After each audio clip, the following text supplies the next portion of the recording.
Έλα μαζί μου να σου δείξω τι κάνω με το απορριπαντικό πιάτο που μένει κάτω και συνήθως το πετάς.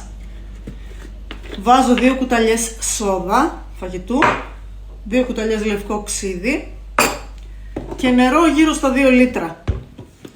Και λιγότερο και περισσότερο να βάζεις, δεν έχει καμία διαφορά. Βάζω στο μπουκάλι με το απορριπαντικό το νερό για να ξεπληθεί καλά. Το ανακατεύω.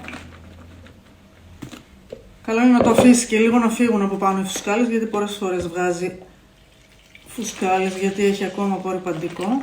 Ξεπλένω καλά όλο το μπουκάλι.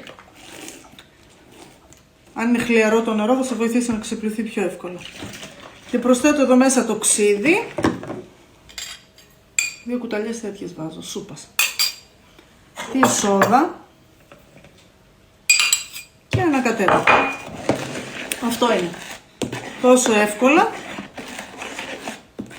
Με κάτι που συνήθως πετάς. Γεμίζω 1-2 μπουκάλια και το χρησιμοποιώ είτε σαν καθαριστικό στο πάγκο μου, είτε προσθέτω στο σφουγγάρισμα. Το ψυγείο καθαρίζω. Χθες καθάρισα το ψυγείο μου με αυτό. Όπου θέλεις. Το χρησιμοποιείς όπως θέλεις. Αν το αφήσεις 2-3 λεπτά, φεύγουν οι φουσκάλες από πάνω. Παίρνεις και γεμίζεις αν θέλεις ένα μπουκάλι ή μπορείς να το ξαναβάλεις πάλι εδώ πέρα.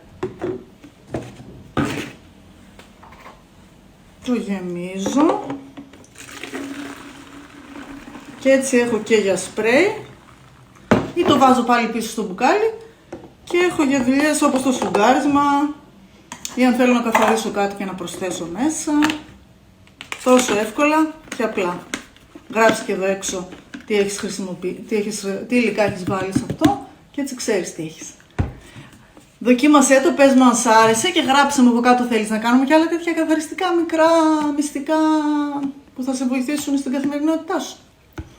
Φιλάκια!